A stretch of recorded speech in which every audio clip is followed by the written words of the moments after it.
Amanda. I did 1960s just because, as you can see, I love big hair. Big hair is my thing. I love it. Actually, 1960s, it started off with John F. Kennedy as our first president. I know a lot of you have already touched on that, but John F. Kennedy, actually the first presidential debate ever in American history was John F. Kennedy and Richard Nixon. It was aired on CBS September 28th, and it was between John F. Kennedy and Richard Nixon, and they, forget my words.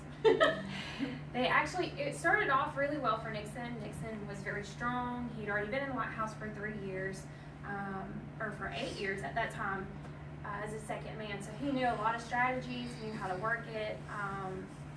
John F. Kennedy did not. Although he was a Navy man. Him and his brother both were in the Navy for a couple of years.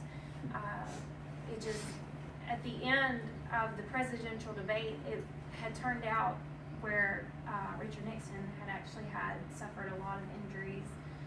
So when the final debates came around, Nixon just got very discouraged.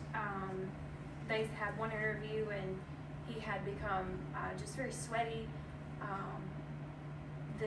The crowds, he wouldn't look at the crowds, he had issues, whereas John F. Kennedy was young and vibrant.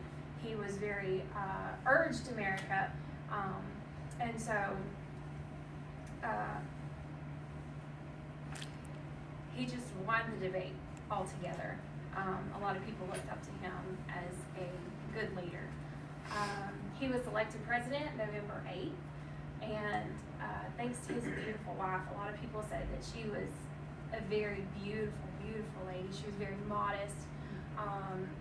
Back then, skirts were to the knees or below the knees. That was just the way things were. If Miss Kennedy ever even wore a coat, they did not like wearing buttons on the outside. They believed that was very immodest.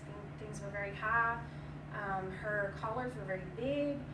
It was just kind of one of those things where you just cover everything. You don't need to see anything. Even then, if you wore skirts on knees, tights were still required. They believed bare legs was very immodest.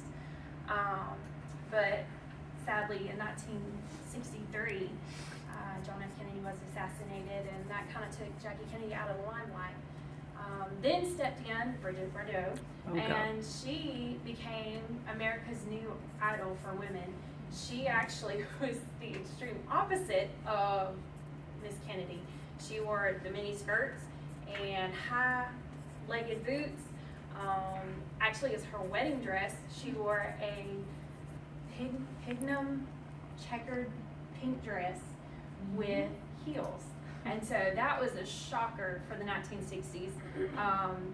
Most women, it was white dresses and very modest, very covered, and she was lace trim and low and higher skirts.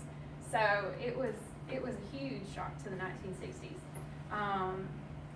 Another lady that had a big part was Mary Quaint. Mary Quaint was a designer. She actually was the one who started the mini skirts. Mini skirts were not as what we consider today up here. It was actually kind of right just above the knee. So it was, they would probably be shocked if we showed them what mini skirts are today. But she started the mini skirts, and the object of the mini skirt was to prove a woman's confidence, not to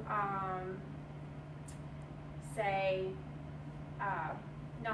how she felt in the skirt, but was to say, if a guy is attracted to me, I have the option to say yes or no to attract back to him.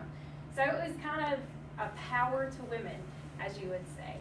But that was the 1960s and the fashion. Thank you guys.